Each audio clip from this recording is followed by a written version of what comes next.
You've tuned in to Chip Grooves Radio with Mike and Jesse.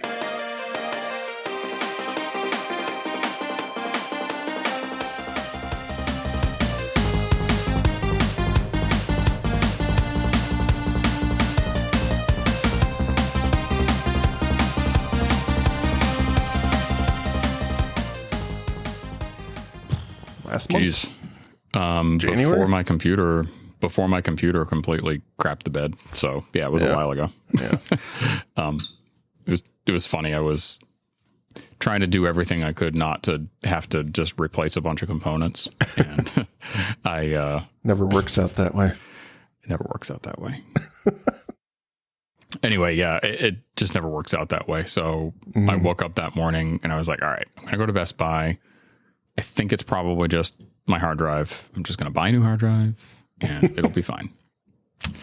And when I turned the computer on, it wouldn't stay on without like giving me a blue screen of death for more than about 5 minutes. And I'm like, dude, fuck this. I'm taking the nuclear option. That's what I was thinking about doing anyway. Yeah. And thank you, Best Buy, for not being closed and bankrupt yet.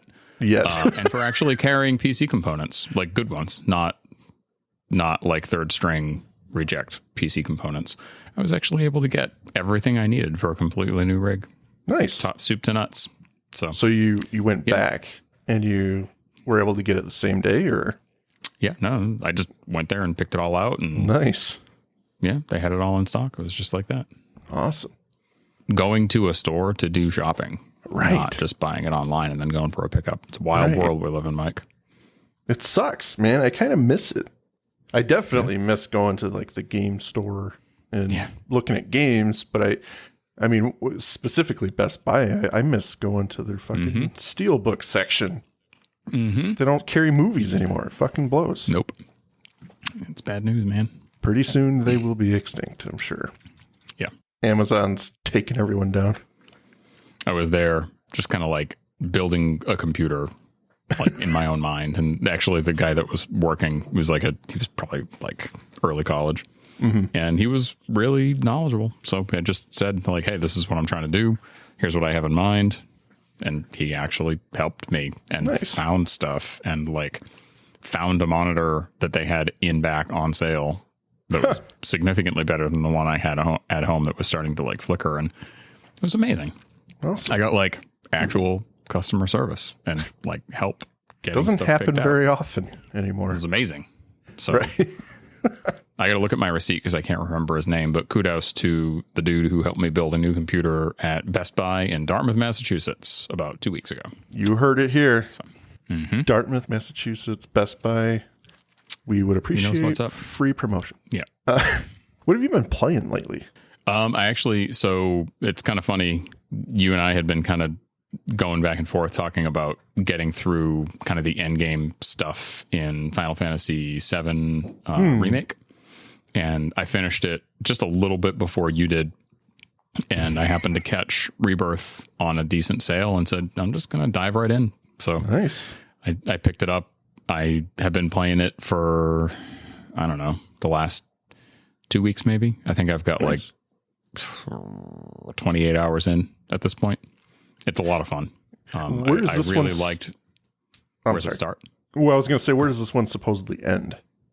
I don't know where it ends. I'm doing zero spoilers. Like I haven't watched any trailers because I know it's not at this point. It's definitely not a spoiler that like this game is. It seems like it is taking place in like an alternate timeline. So like a lot of the story beats aren't happening the same way that they did in the original 7. So I don't know where this one ends, but it starts right as you get out of Midgard. Nice. So yeah, pretty cool. I'm thinking I might take a break from Final Fantasy VII after I finish. I still haven't gotten back to it, but after I finish Yuffie's little side quest there, almost done with that.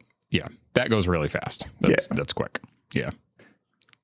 Do you want to share with the good people your story about Final Fantasy VII? You know, it's amazing because I forgot about that. And the first thing you start talking about is Final Fantasy VII Remake. I mean, you asked me what I'd been playing, so that's I true. answered you. Just amazing how it worked out that way. Yeah. Okay, well, since you teased it last time, I may as well come clean. But, I still maintain that, because I've had the game for so long, I just forgot about certain things about it, okay? So I'm texting Jesse, and I'm going through Final Fantasy VII Remake, and I'm trophy hunting because I'm a whore, and I'm incessantly texting him how annoyed I am at the behemoth. Because, the battle simulator, you've got to go through so many of them to get to the Marlborough. And, there's an achievement attached to that, so I got to do it. I'm like, I don't understand what I'm doing wrong. I'm not this bad. I play Devil May Cry, for God's sake. Wasn't doing well. And I'm like, send me your setup. Yeah. See, I'm just going to match your setup to see if I'm doing something wrong. So he keeps going on. This is going on for like two days, probably. I think it was probably like 2 or 3 days. It may have been, yeah. And he's telling me he's having such a hard time. And I'm like, it was challenging, but it wasn't that bad. Yeah, so exactly. It's a hard fight, but it's not impossible. And I'm not a Devil May Cry, Dark Souls type guy. So I was like, it's not that bad, really. But so I'm giving him some suggestions. I'm saying, well, this is what I did for materia. This is what I found really helpful. There's a couple points in the fight that you need to, do this, that, or the other. And, good luck. Let me know if you need anything. And then Mike comes back to me and says, what did you say, Mike? I don't remember exactly what I said, but I do. Okay. Okay. Please. So please. You asked me to send you my setup, so I took some screenshots and I sent you what I was doing. And then this is so embarrassing. The next day, you were like, how do you have so many materia slots? I spent my weapon skill points and unlocked stuff on the tree to get more materia slots. And, So long story short, it got real easy real quick. Yeah. And I'll just end it there, unless you want to pile on. No. I think we've driven the point home. For those who don't know, I may as well just get it out. You can upgrade your weapons. And by the time I had gotten back to Final Fantasy VII, I started it when I first got my PlayStation 5. Took like a 2-year break because I have so many other things going on. Came back to it, had forgotten about it at that point. In my freaking defense, I beat the game without upgrading anything. So that is something. But yeah, once I upgraded and was nudged in the right direction by Jesse, that fight got a lot easier. Mm-hmm. Come to find out, when you actually spend your experience points to upgrade your characters, things get things get easier. The game mechanics get improved. Who would have thought? Or the game mechanics get more approachable, I guess is the best way to put it. The most unforgivable thing for me is I see the word weapon upgrade in the menu every time I go into it. And it just never clicked once I got back to it. I just wasn't thinking about it. I'm like, I'm looking for something else. And yep. Well, Yeah. I'm 40. Kudos to you for owning up to the mic. I do. We all make mistakes. And this one's kind of funny. Especially for a veteran game player, and especially RPGs, and especially Final Fantasy. You'd think I'd have known better. But oh well. Yeah, the only other thing I have going on, which I do have to shout out because I'm very excited about it, and I got to share. But Hayao Miyazaki, the really, really famous anime creator, he has Studio Ghibli. They do Princess Mononoke, Nausicaa and the Valley of the Wind, Castle in the Sky, all that stuff. I mean, those are some of my favorite movies of all time. And they did a full 4K remaster of Princess Mononoke, which is in theaters like this weekend as we speak. Awesome. So I'm surprising my daughter and her best friend, and I'm going to take them to see Princess Mononoke at the IMAX theater in Providence. That's very cool. I think I might be more excited than they will. Jeez, Dad, it's not that cool. Shut up. Well, she loves it too. So I've corrupted her for the rest of her life with anime and video game stuff. So yeah, it's going to be cool. I wish I had cool stuff coming to my theater, but no. I live in shit Wisconsin. Yeah. Actually, I do. I take that back because last week I went to the Coronado Theater in Rockford because we actually got something very cool. Carrie Elwes came to the city, and he did a little sit-down watch with the Princess Bride, and we all watched the movie, and then he did a Q&A afterwards, and I actually got to meet him with my wife. Nice. Very cool. I was real close to actually surprising you and saying that we should get together for an in-person recording because I was almost in Wisconsin this week. Like, really? It was like this close. Oh, yeah. Adepticon is in Milwaukee this week. Oh, really? It's their first year it's their first year in this venue. It's the biggest tabletop war game convention, I think, in the world. Nice. So, yeah, it's at the Baird Center in Milwaukee. Totally and most of my nerd friends are there right now. But since I just got back from Florida for work and I'm going for work to New York next week, I was like, I can't probably ditch out for another week. Spend some time at home with the family. Yes. But speaking of conventions, that actually brings us to what we're going to be covering tonight because I texted you very excited a few weeks ago and said that PAX East, which is in Boston, it's like less than an hour for me to get there. They just released some of their guest list, and the one and only Ben Starr is going to be there in person. And Excellent. For those in the know, Ben Starr plays Clive Rossfield from Final Fantasy XVI. And what a job he did. Excellent job. A freaking job he did. Yeah. The performances in that game were so good. And he being the main character was just a pleasure to listen to the entire time. Yeah. He's got one of those voices. Yeah. Mm-hmm. Yep. Second to none. So I told Mike, I'm like, dude, can we do 16? Because I've been kind of wanting to for a long time, but it's just not really come up in the docket. We've been doing other stuff. And I was like, if I do it before we go, then when I say hi to Ben Starr, I can be like, hey, we also reviewed your soundtrack and said that you're an awesome voice actor. Here's a link. Go have fun. Here's a link. Promote it. No. That's awesome. I ask him to do that. Now, do you have to pay for the meet and greet, or is it one of those things where he's there and you can see him and then pay for a photo or something? I believe the way that PAX does it is that everything is included in your registration with your badge. Like, you don't have to pay for the individual meet and greets. They might have added value add things that they'll do, like sign extra stuff or do poses, whatever.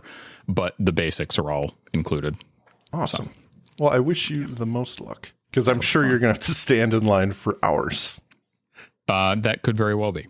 PAX is it's not like a typical convention. It's not super guest oriented. It's very much more like going to all the different video game studios booths, trying out demos of upcoming games. They have a bring your own computer badge that you can get at reduced cost. So you can go and just bring your PC and hook it up to the freaking gigantic LAN that they have set up to do gaming on it. It's pretty dope.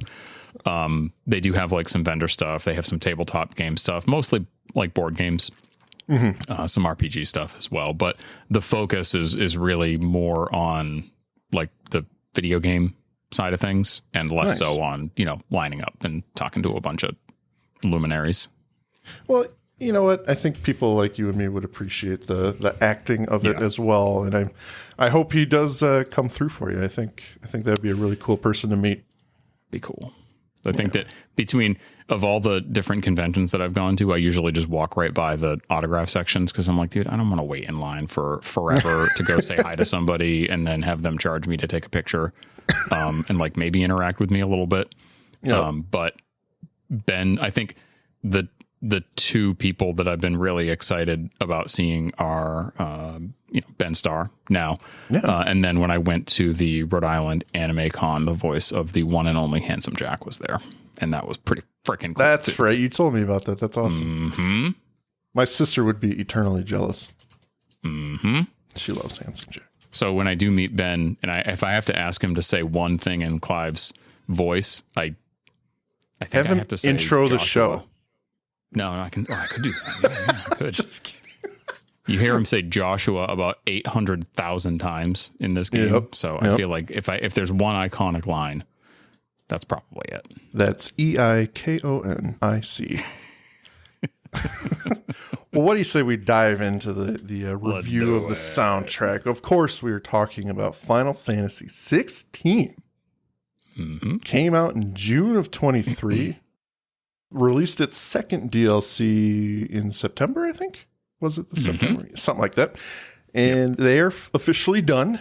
So on to other things at this point. But what a game. What a game. Not to gush about it, but it was a fantastic experience. It's composed by Masayoshi Soken. He is sound director, lead composer. There are a few other artists that also contributed to the album and the DLC. From my understanding, and you can maybe speak to this a little bit, Soken comes from extensive work on Final Fantasy XIV. Is that correct? Okay. Yeah, I believe he's I think he's the primary sound director and composer for Final Fantasy XIV and all of its expansions. Oh, wow. He basically worked on all of those going all the way back to the original release of 14. And then he's done 16. And now he's doing another 14 expansion. So, damn, that is a lot of work. Mm-hmm. Certain people, man. But it sounds like, after I was doing a little bit of research on him, and it sounds like he had a little bit of difficulty switching gears from Final Fantasy 14 to 16 because it's such a stark contrast in material. Whereas, obviously 14 is an MMO, very Final Fantasy in the sense that vibrant colors, multiple people in your party. Yeah. It's just a much more pleasant world, I would say. Whereas this is a very dark, very grim single player experience. And it sounds like he had a little bit of struggle trying to find the right way to attack it. But I think he found his niche, I would say.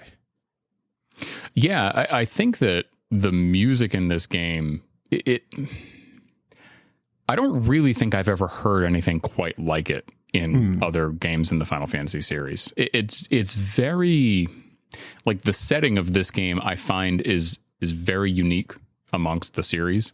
And in terms of the story, in terms of the story beats, it was actually kind of interesting because I was thinking about it in the car while I was driving the other day.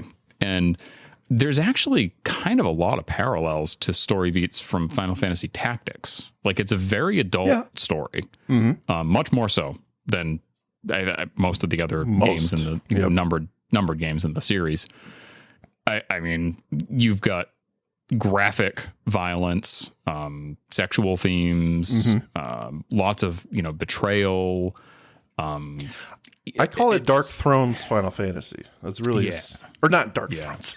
Game of Thrones Final Fantasy. Game of Thrones, yeah, exactly. It very much falls in that vein. And you can tell that in the game design, they weren't really pulling any punches, and they had a very kind of specific theme in mind. And I'll be honest, like, when I came into this game, I was really nervous because I knew that it was a, third person view action RPG. Yeah. And the last third person view action RPG that I played was Final Fantasy 15, which is not my favorite. I don't want to dog on that game, but I'll just say that there were a lot of mechanical issues with the way the combat works in that game that I found really detracted from the experience. I didn't like the fact that the other supporting characters didn't really have a whole lot of like story and personality. They were just kind of there to hang out with Noctis. And I could agree with that. They did do some stuff to kind of build out their stories in the DLCs, but like, you don't play through those as part of the main game. Like, you play all the way through the main game and then you play the DLC episodes. So they're not integrated into the gameplay. Right. Which it kind of makes me wish that you could just do those first, or that I had known that I should do those first to get more invested in those side characters. And I just didn't. I never finished it. I think I got to the last chapter and I got aggravated with a boss fight because the combat in that game is very tedious. And I just said, forget it. I'm not going to. That's fair. Whatever. I'm done. So I thought that was what we were going to be getting into with this game, and I was very, very pleasantly surprised. Oh yeah. Yeah. What did you think of the gameplay? I think it speaks to kind of production issues, right? Final Fantasy 15 was not originally Final Fantasy 15. So when it became Final Fantasy 15, I don't remember everything that went into it, but I know it was a mishmash of ideas and concepts. Mm-hmm. So they put a fucking layer of Final Fantasy on it to release it, and it worked. And I'll be honest with you, it's kind of what brought me back to Final Fantasy. I had jumped ship after Final Fantasy X. I was like, this game sucks. And I'm sorry, that's an unpopular opinion, but I hated 10. And granted, I was 16 or whatever when it came out. But I had played them all up to then, and I was like, this is not good. Aside from the sphere grid. Yeah. Yeah, if you want to do a little bit of like a rabbit hole dive on the very troubled production that Final Fantasy 15 had, it's actually well worth it. There's a really cool YouTube channel that I came across called Final Fantasy Union, and they've done a really great job at talking about the kind of deep back underside of like the development of some of the games in the series. Final Fantasy 15 was actually supposed to be the third installment of the Fabula Nova Crystallis that's what it was. World that they created. It was actually supposed to be related to Final Fantasy 13. Yep. And it originally was supposed to be Final Fantasy 13 Versus, and then it got delayed. And then finally they renamed it 15, and you can tell from the final product that there were a lot of issues in development, but yeah. There's a lot of good stuff about it too. And I did like it. I'll be honest. It is what brought me back. I don't know what made me decide, but I'm like, okay, Final Fantasy 15, fuck Mike. It's been 15 years since I've really given a shit about Final Fantasy. This one looks pretty good. I'll just buy it. I bought it on a whim. Didn't put much research into it. I had a good time with it. Yeah. I will say that you're correct in that the combat can be clunky, and the tertiary and secondary characters aren't all that interesting, which is a shame. Yeah. I got drawn back into Final Fantasy with that for some weird reason. It was maybe just action enough to make me go, this is kind of like Devil May Cry, but it's Final Fantasy, and it's engaging for me. I liked it. So I played it, beat the DLCs. It was good enough. I wasn't head over heels for it. But then when 16 got announced, and that debut trailer, and this is what really hooked me, is I was like watching it at the PlayStation reveal or whatever, and it was before the PlayStation 5 came out. I think it was the same day that they announced the PlayStation 5. And I'm watching this trailer, and it all looks gritty, it looks adult, and the thing that sold me on it was the fact that Joshua gets sprayed with blood. I'm like, that's dark for Final Fantasy. I'm like, okay, they're going a different direction with this. I gotta play this game. It looks great, but just that one shot, I was like, they've never gone there before, and that's pretty dark. So I gotta see what this is about, and I was very, very happy with this game. Yeah, when I bought this, booted it up for the first time. It was just like a Saturday night. I don't know. We were just hanging around, or it was the afternoon because I was playing it for a good chunk of the day. And like my wife is in the room. She's doing some, crafty stuff. My son's kind of hanging around in and out. And as the prelude started playing, you do the normal story stuff. And then you kind of get out of like the tutorial section and you get into the first actual part of the game, like the first part of the prelude before you get to the main game. And things started to take a real dark turn. And I was like, oh, maybe my wife and son don't want to watch this because I think this is going to break bad. And it did. In a big way. In a very big way. Yeah. Yeah. Afterwards, my wife said, I wish I had known, and I'm not going to say any spoilers.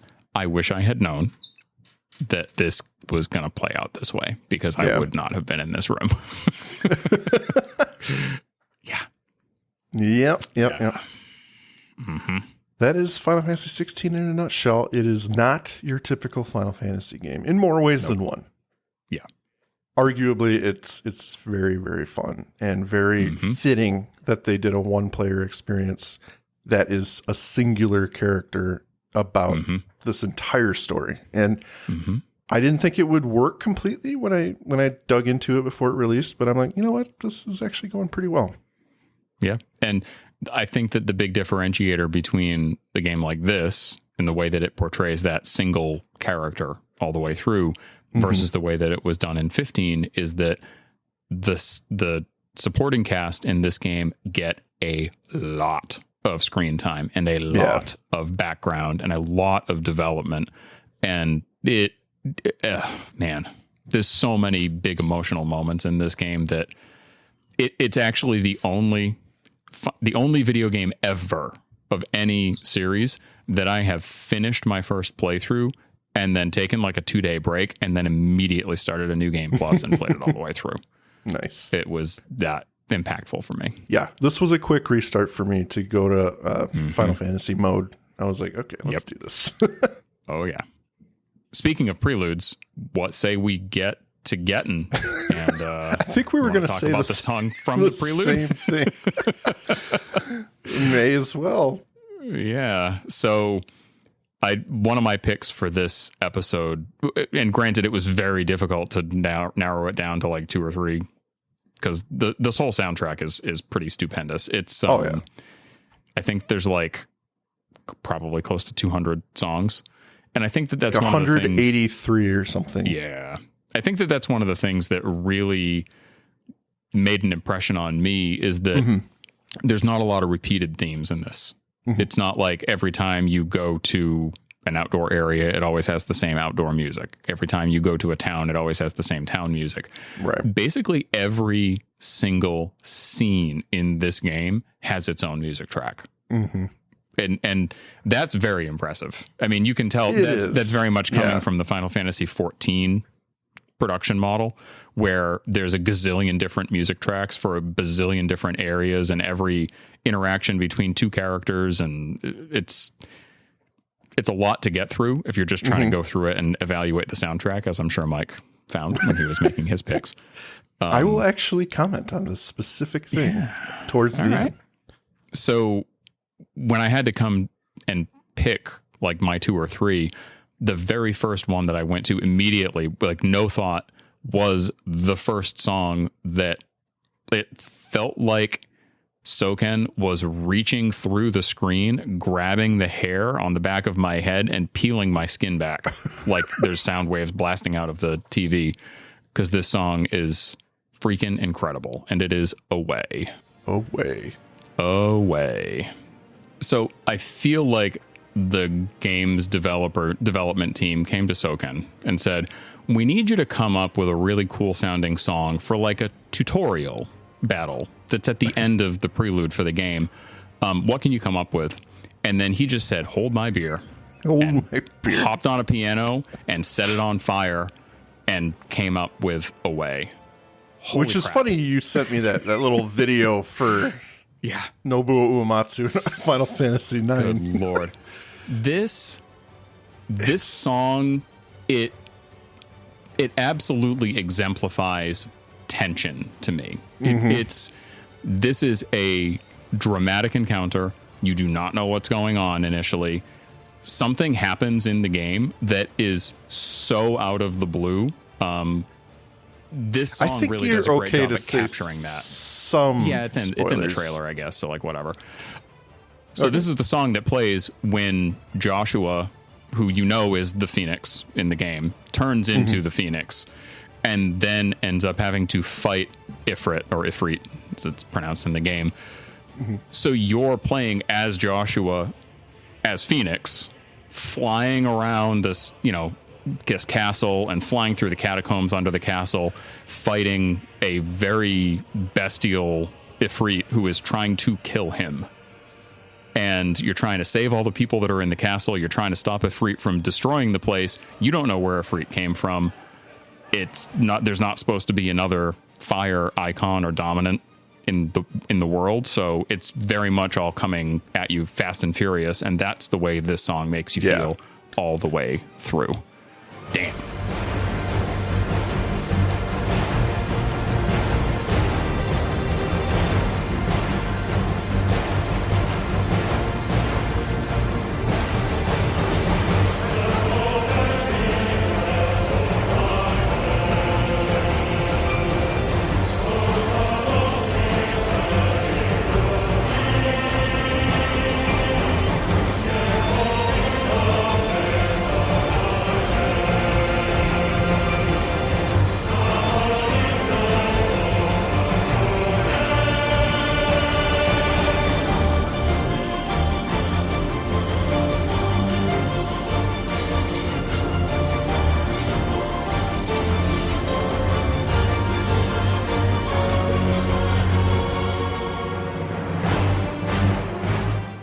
This one grabs you immediately. I think one of my favorite parts is that the staccato string work that is on this song, it just keeps fucking going. Mm-hmm. And another thing, I'm not particularly, and I've talked about this briefly before, where, Silent Hill, not a huge fan of songs with lyrics and stuff like that. This is similar. They do a lot of lyrics. There's actual singing in this with dark, deep men choir. And it's got a really cool feel to it. It gives it an extra weight, I think. You've got these vocals that are just peppering throughout the entire song and crescendoing in these fantastic things that are happening on screen. It's just a beautiful piece. And to your point, it's at the end of the prelude, which is, this is what the rest of the game's going to be like. Yeah. It sets the stage for the whole game. Oh, yeah. Absolutely awesome. It's the first big battle of the game, and it really sets the stage. So that's what I love most about this song, is it's treated like it's a monumental thing that's happening. And it is, but it just has a much bigger impact than maybe I was expecting. Yeah. For such an early point in the game. Yeah, and it drives home the weight of what's actually happening in that moment. The way that they portray, the dominance, turning into the icons, the summons of the series, your Ifrit, your Shiva, your Odin, is that it's almost akin to nuclear weapons in the real world. Like when two dominants fight, nations fall, armies get destroyed. Like it's very, very serious business. And that's what this song really makes you feel like. The other thing I would comment on it is that it does not let up. There are no breaks, none. It's intense, it's pounding, and it never, ever lets up. And that comment that you made about the choir, in particular, the use of the men's choir, which I feel like is not something that gets utilized a lot in games. Now, there are female voices in this song as well, but the use of choirs is a recurring theme through the whole album. And the fact that they really make pretty dominant use of them, even from this very first intense song on the soundtrack, it does more than just set the stage for the game, but it sets the stage for the sound design for the whole rest of it. I mean, the choirs really continue to be a very dominant force on the whole album. And especially the men's choir, I think gets utilized more than most other games. Oh, yeah, I would agree with that. Because, I mean, when you think choir and soundtracks, especially with video games or even movies, there's a lot of higher pitched female voices that sing through. It's not always this guttural male choir that's singing through. And I think what's happening here, especially in this song, is just it's adding this deep power to it that's a little bit more intense than maybe you could get with a higher pitch voice, whether it's child or female. This is just one of those ways of Soken showing us that there's a lot more at stake here. This has a completely different feel when you hear a men's choir sing like this. This is, I would say, with females and even children singing, there's a lot more beauty to it, maybe a little bit more finesse, but this is darker themes going on. Yeah. I mean, this game, ultimately, it's a game about war between nations. Right. And, there's other influences that of course, have been pulling the strings in the background, as there are in most other fantasy games. But this song, along with quite a few of the other ones that we're going to talk about today, I think all play into that theme of War of Nations, double crossing, intrigue, and just a dirty, gritty, violent world. Yeah. Very different from anything else we've experienced. But yeah. The one that, and I'm just going to kind of piggyback on your song here because mine is pretty similar. I chose Facets of Rage because, oh man, this song, it's another battle-esque song, but this one just has a lot of determination, and I love a good determined song. This is another one that starts off pretty intense.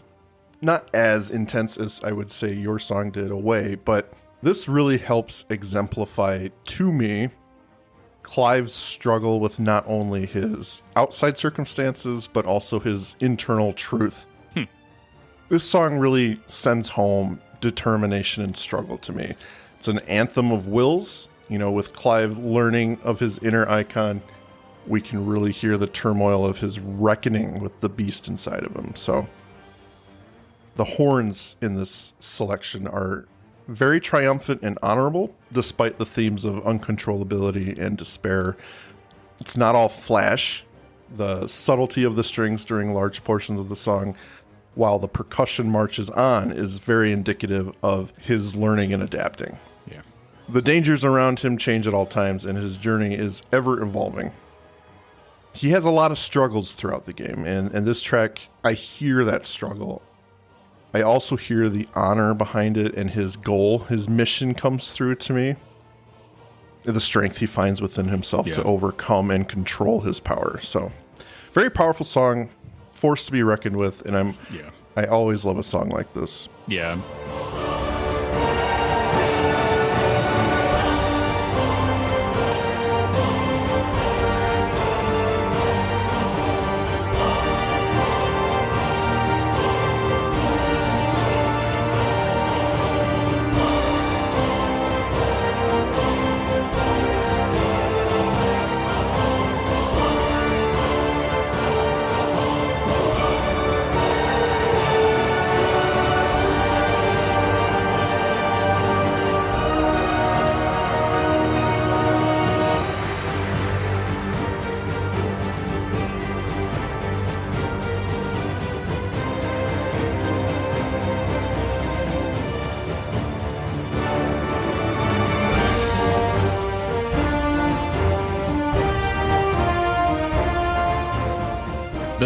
There's some things that they do in this game that, from a music composition standpoint and sound design standpoint, I think are very, very effective. So like this song, Facets of Rage, Drake's Tale, it plays as part of basically a series of basically from tracks 11. This is on disc 5 of the regular OST.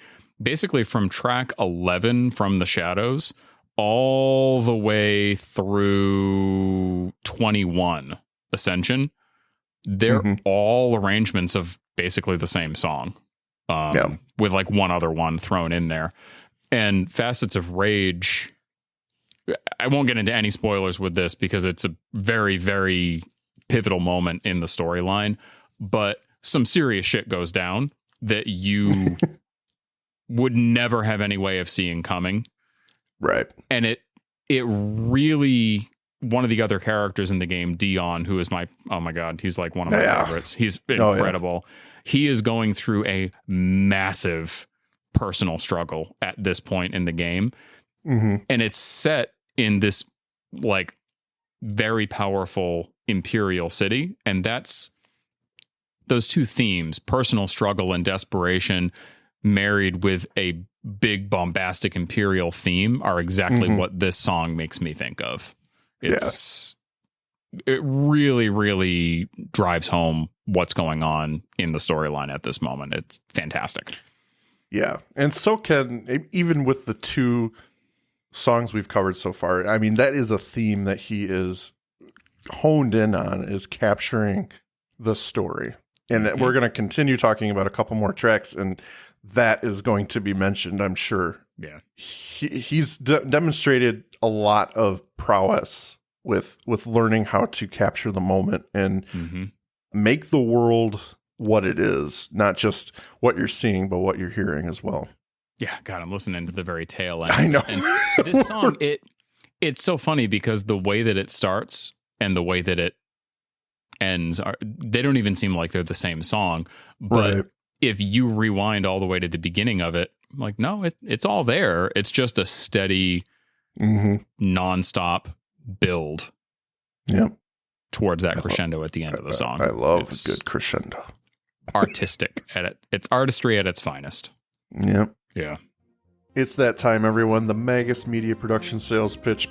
Please check out our homepage at magusmediaproductions.net so you can stay up to date on all of our shows. Check out our Facebook group, facebook.com/groups/Magus Media Productions, both of which have our Discord link on it, where you can join us for live shows as we record them for future release. At Magus Media Prods on X, our Patreon, patreon.com/Magus Media, where a $5 donation will help us keep the lights on and bringing you new content, and you get some stickers. Thank you for your consideration and support. You've beaten all the DLC, correct? Yes. Which would you say was your favorite? There were only 2.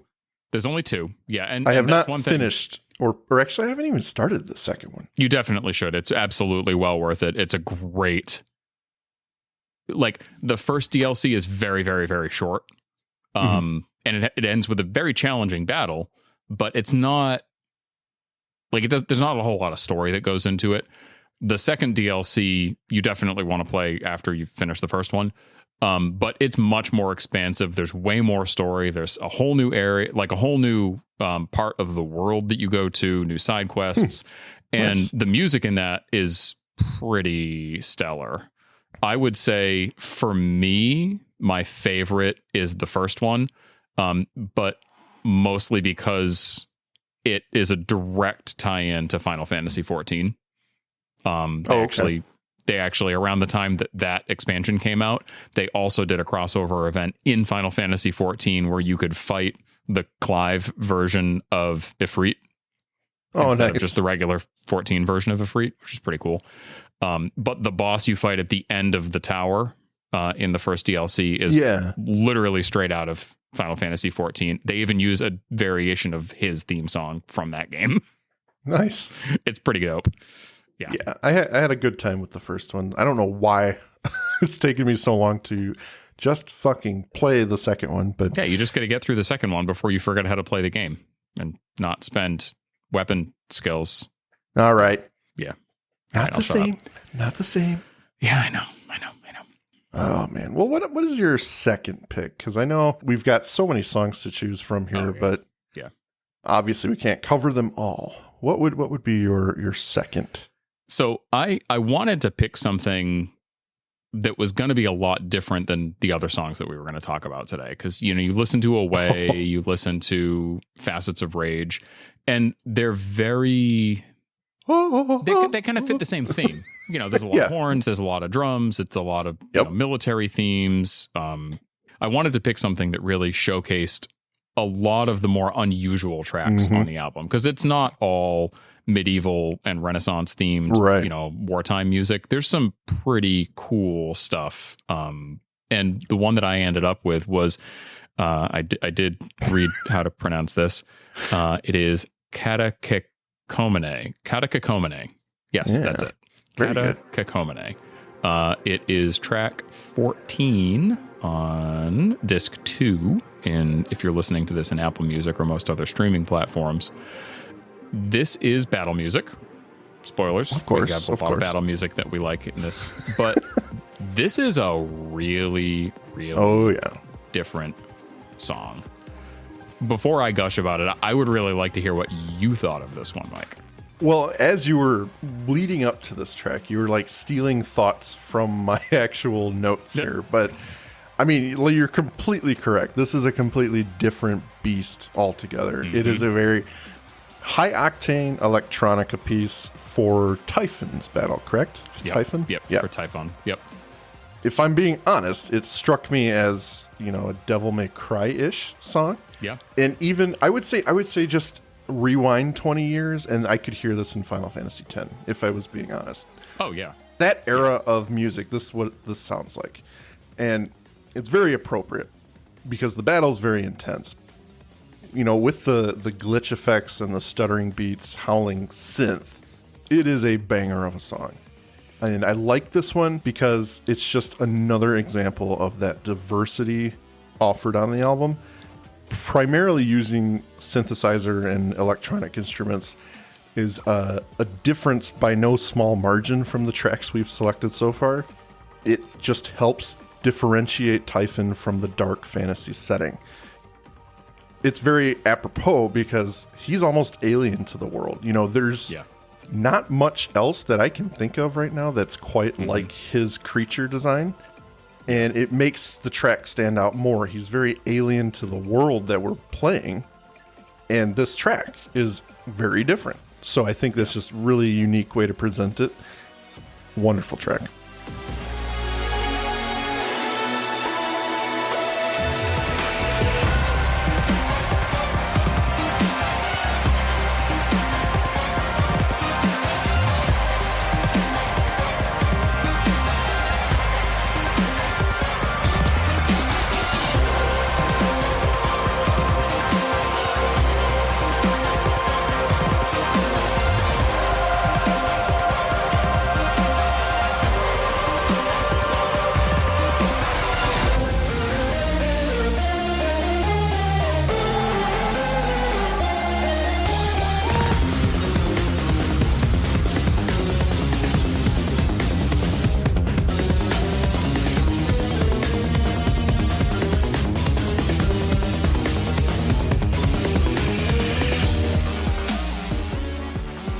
Yeah, this is the first time in the game that you actually end up doing battle with something otherworldly.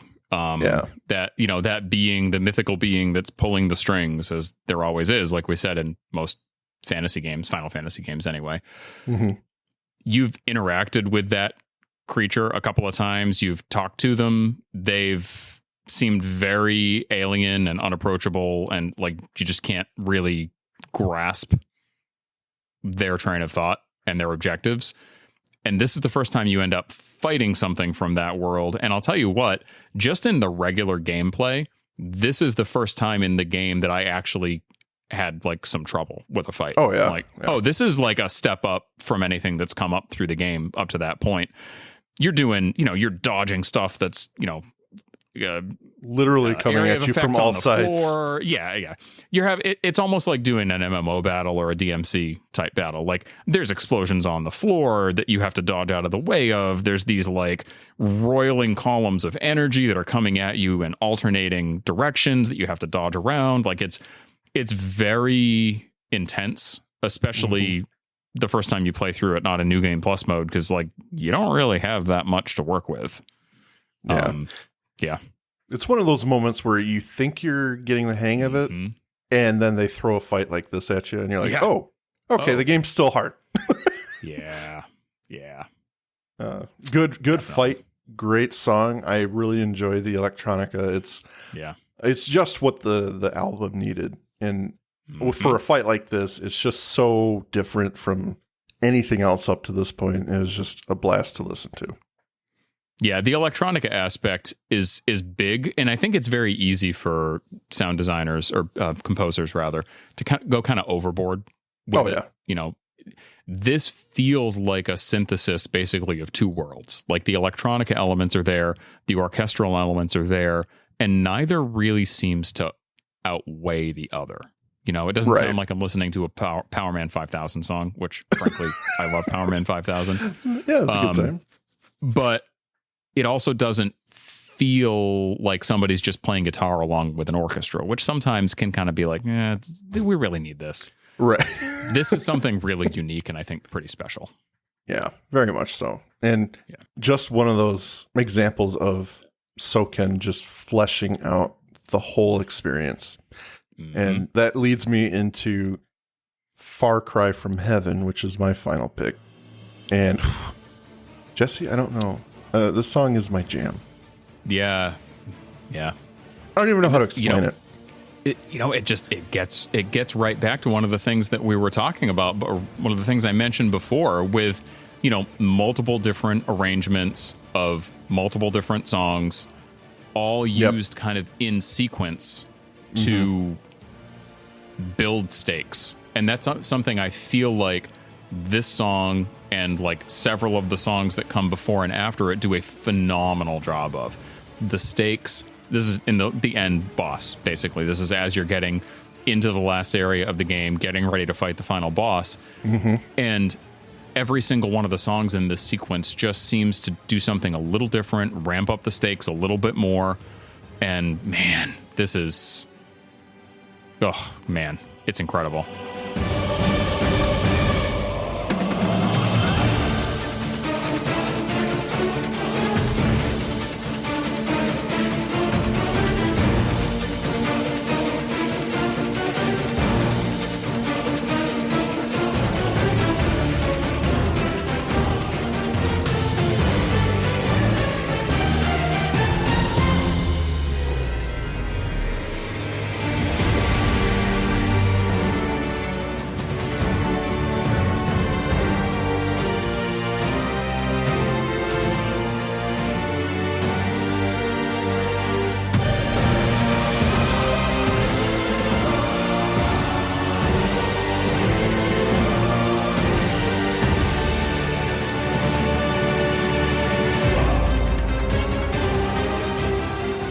It bursts onto the scene with very little subtlety and just like a way just grabs a hold of you with this just marching melody. Thunderous percussion hits on all the fours, and with every crash you hear the instruments kind of recede and then just slowly build back for another simple crash.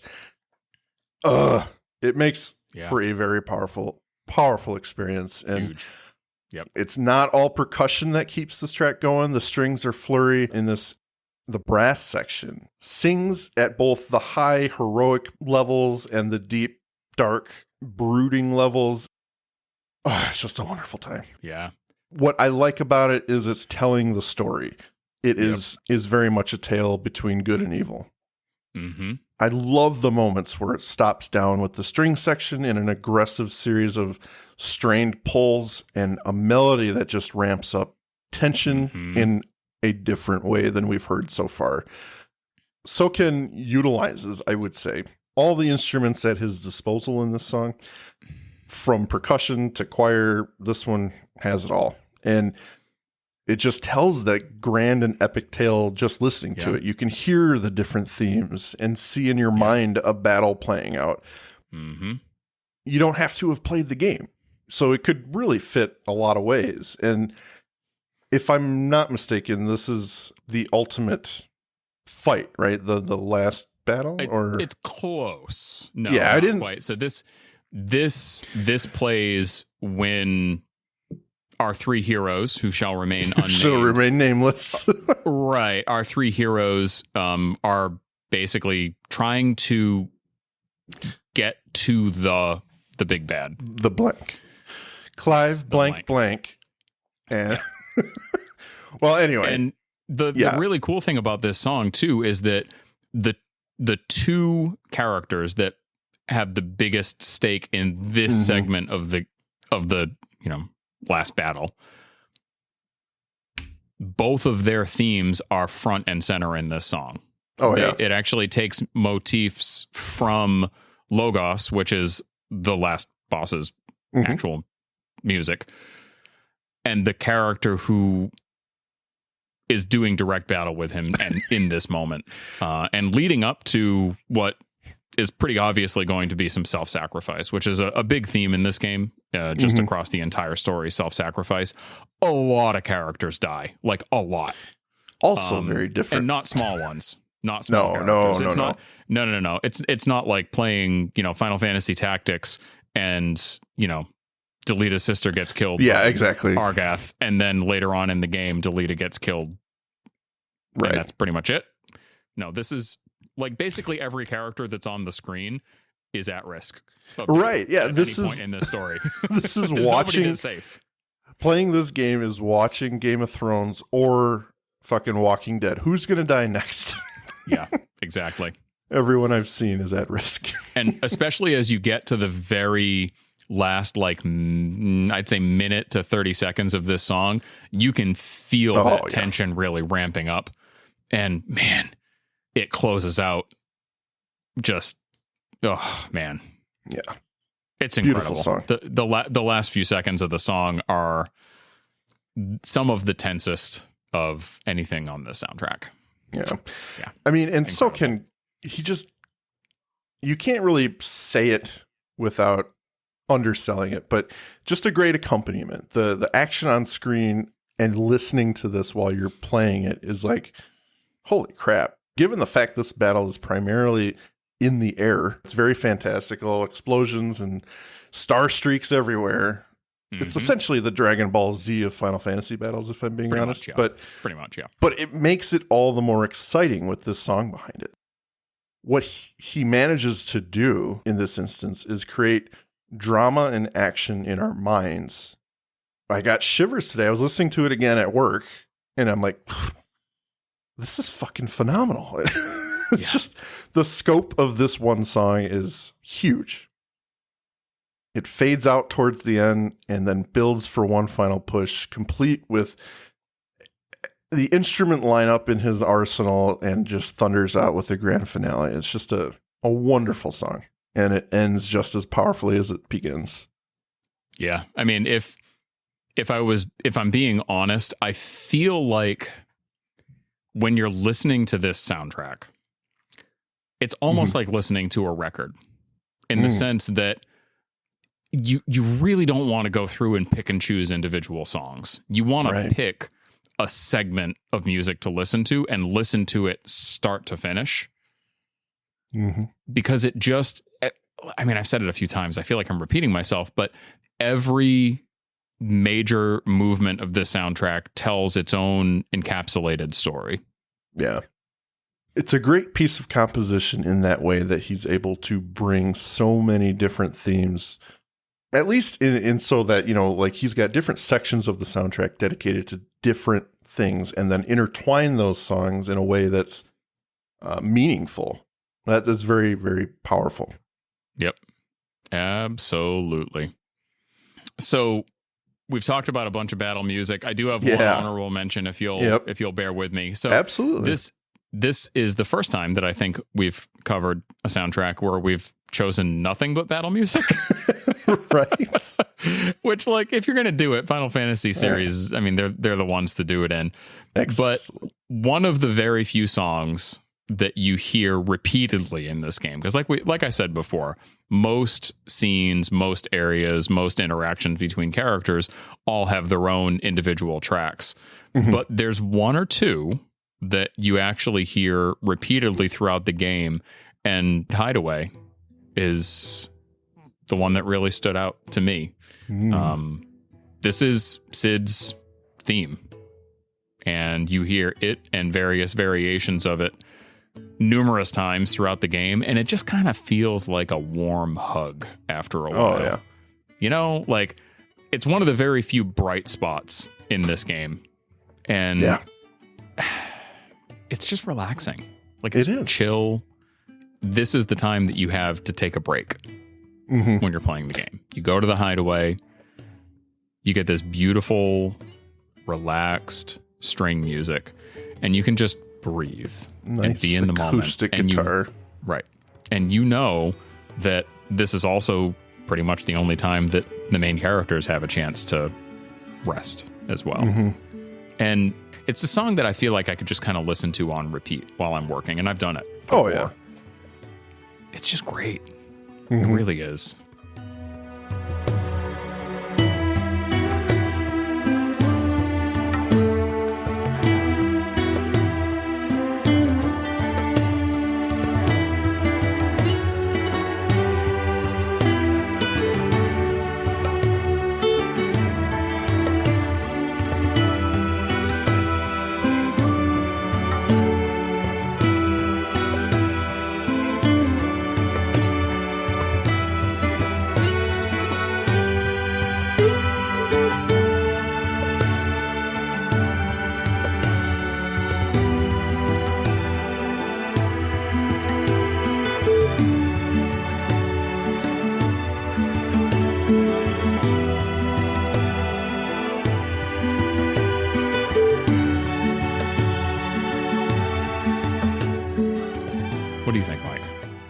just exactly what you're saying. It's a beautifully relaxing song, and it is in such stark contrast to everything we've talked about tonight. Yeah.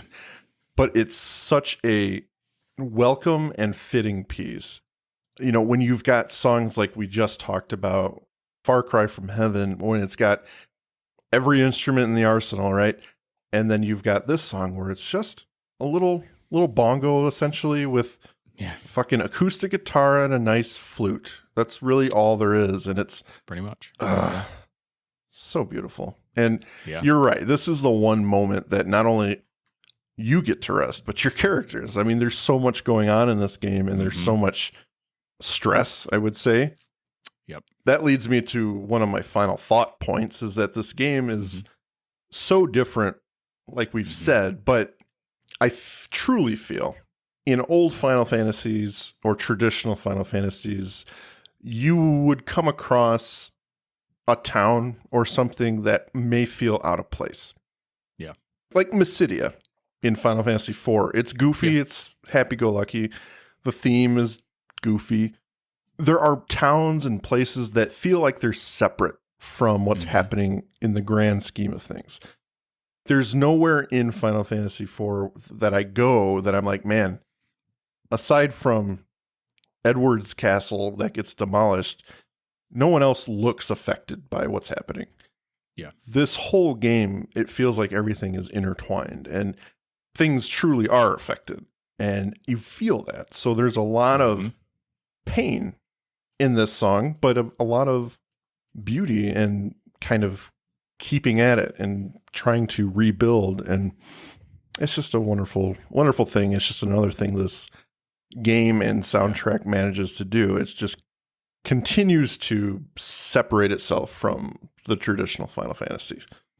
Yeah. I want to key in on one thing that you just said there, and that was that there's an element of pain in this song. And I think that that's the thing. And I know I wasn't able to put my finger on it until just now, but this feels like a song that Sid would have composed himself.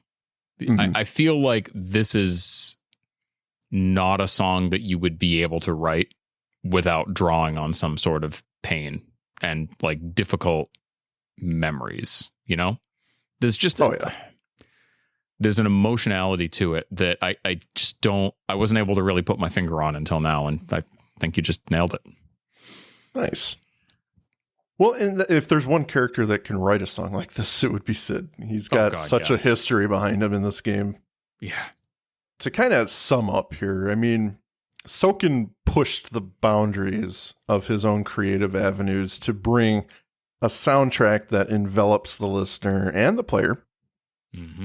Coming from games where there is much more of a balance of light and dark, he really hones his skills here and musters new ones to focus that diversity into a much more solitary experience. But he was still making a new world, a darker world. And with each track, it really builds upon itself to flesh out that world and allow us to live Clive's story in a much more personal way. I'm not trying to be hyperbolic or anything or be even obvious, but of course the music fleshes out the world. I've said that about a number of soundtracks, but it bears repeating, especially when it's done to great success. I commend Soken for pushing himself. By doing so, he probably learned some things about his writing that he missed before. Yeah. If there's one thing that I had to comment on negatively, and I mentioned this earlier, for me, it would be the size of the album. Yeah. It's fucking massive. Yeah, it's daunting. It really is. Really, in my opinion, and this is just preference, a 2-hour soundtrack is probably verging on too much for me. And I'm not sure if I'm just pining for the old days where soundtracks were smaller and encapsulated a little bit, but not many of them are as long as a work day. Yeah, it's not Fester's Quest, which was, it is not Fester's Quest. 12-minute soundtrack or something like that. Yeah. Yeah, this is impressive and it's a beautiful soundtrack. But I personally think that they could, or Soken, Square, whoever, could have composed a shorter soundtrack and still had music that never repeated. Yeah. Throughout the game. That's just my thoughts. And I'm not taking anything away from it. I just think it is an 8-hour listen, over 8 hours. Yeah. And it's like, I like to sit down and experience something, not sit down and experience something over several days, if that makes sense. Yeah, absolutely. Absolutely. Yeah, especially because it's not like, because the soundtrack is so long, I feel like the time commitment to actually listen to it and pay attention and get a lot out of it is not reasonable for most people. I mean, there's folks like you and I who do have maybe a little more time than others to listen to music. I mean, I basically live in my car driving around, during my workday. So I have a tremendous amount of time to listen to music. Not everybody's that lucky. If somebody was working a typical job, had a family, had maybe, an hour in a day total, if they were really trying to get some decent listening in, I mean, it would take them over a week to listen to this whole soundtrack. That's a lot. It really is. I think it could have been a little more concise, to your point. Yeah. That's not to take anything away. It's just personal preference in the sense that I want to be able to go on the journey, especially when it's something like music, Yeah. I want to sit down with it and I want to appreciate it in its entirety. And I don't feel like I can do that. And when a soundtrack is this big, it gets lost in translation. Like when I first thought about the idea of covering Final Fantasy XVI, of course I was down for it. But I was also thinking in the other side of my brain, like, God damn, Final Fantasy XVI, how do you review an album that big? And how do you, I'll be fully honest, these songs and the game and the story impacted me when I was playing it, but I was like going through the soundtrack after we decided to record it, and I'm like, I don't remember when this plays. And I think that's a failing of such a large soundtrack. I'm like, man, I'm getting so many emotions, but I couldn't tell you what's happening right now. So I had to like research my songs and be like, okay, where does this play? Okay, I remember feeling this, and I remember going through this, and this makes sense here. And while I loved doing it and I loved the research and I loved revisiting it, I just feel shortchanged by the fact that it's so large that I can't just turn it on and go, man, that's a good scene. And I think maybe that's my fault. Yeah. Well, no, I don't think it is, though, because I think it actually gets exacerbated just by the nature of streaming. So if you look at the soundtrack on, Apple Music or, pick your poison, it's not divided up the same way that it is if you actually had like the discs. I think for the discs, there's like a lot there's a lot of discs. There's a lot of discs. If I look at, let me see here. Yeah, 8. There are 8 discs. Yep. If you buy the actual physical soundtrack. So I think that if the streaming soundtrack were divided up into more discs, because I think it's only actually split into like 3, it would make it seem a little bit more approachable. Yeah, definitely. Each one of the CDs is basically max length, an hour and 15 minutes or so. So like, I don't feel so bad popping in a CD and listening to an hour and 15 minutes worth of music, especially because the music in the game, like we've said, feels very episodic. And the way that it's divided out across the discs, it's not like you're not like cutting from one musical theme in the middle of that little self-contained story. Yeah. I think it just flows better. So I think if it were laid out in that way on streaming platforms, it would actually make it more approachable. I'll also say that in the 2 DLCs, you can listen to the music from the DLCs. It's in a separate album called From Spire to Sea. Soken pretty much resolved that issue because, granted, the first DLC, the Spire related one, it's not very long, but there's only 9 tracks in it. So much easier to digest. And then the C version, or the C DLC, the second one, is actually pretty long. There's like several hours of content. Like you can't do it all in one day. Like it's Right. you have to go back to it a few times to get through the whole story. And again, there's only 9 tracks on that one. Good. So I think whether it was intentional or whether it was Soken saying, okay, I think we can tell a more self-contained story with a little bit less content that kind of keeps in theme. I don't know. I can't really say, but he definitely, I think, resolved those issues in the DLCs. Nice. Absolutely. I will definitely pay more attention to that for the second DLC that I will probably start this weekend. You should. It's hopefully. Epic end. Oh my God. I can't wait. It's incredible. Can't wait. Yeah. Well, if you guys couldn't tell, we think this is a pretty excellent soundtrack.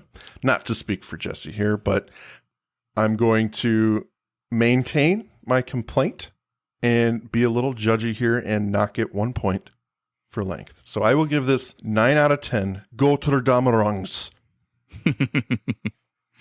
I'm gonna go a little higher. I'm gonna go a 9.5. I think my only knock really is the length. I'm gonna have to go halvesies. I'm gonna go 9.5 Torgals because he's the best boy. Torgal, he's amazing. Yeah, I guess I could say 9.5 best boys because there's only one Torgal. So 9.5 best boys. Perfect. I think he's my favorite dog in like any video game ever. He's a good boy. I like him. And he actually does something, which is nice. He does. Yeah, he's not just running around doing nothing or not. Yeah, drawing enemy attacks. Pretty integral part of the story, as a matter of fact. Absolutely. Yeah. Well, Jesse, this has been a fun record and a little bit longer than usual, but I think the fans will appreciate that because it is, by no small amount of irony, a very long soundtrack. So if you would like to say goodbye to the good people, please do so. Yeah, I would just make one quick call out for everybody. At time of recording, a brand new Distant Worlds orchestral album just released a month ago. Excellent. Distant Worlds, I think it's 6. Let me just double check. Hold on. Fix it.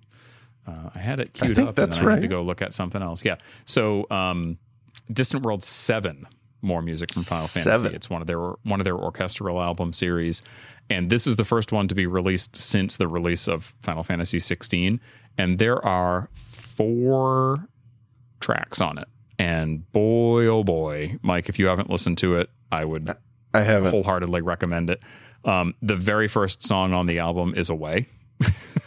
Well, there you go. That's a hell of a way to open a concert up, right? Get it? Hell of a way. Yep. They also do Ascension, which is Dion's theme, our best boy, nice. or our best buddy, rather.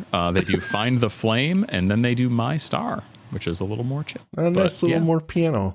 Away, Ascension, and Find the Flame is that's a hell of a trio of songs to have on a live orchestral album. Oh boy. Whew. So on that note, listen to Distant Worlds, listen to the Final Fantasy XVI soundtrack if you've got a whole weekend to spare, and play the game because it's pretty great. I got to talk to my buddy Joe. I know as soon as he got his PlayStation 5, he bought everything Final Fantasy that he's never played because he hasn't owned a PlayStation since number 1, I don't think. So. Wow. All right. Well, you have a great night, sir, and thank you all for joining us. Thanks, everybody. Hope you enjoyed it. Have a good night. Thank you for listening. If you liked what you heard, please rate and subscribe. We very much appreciate it. Also visit our brand new website, magusmediaproductions.net, to get all information on every show. See you next time.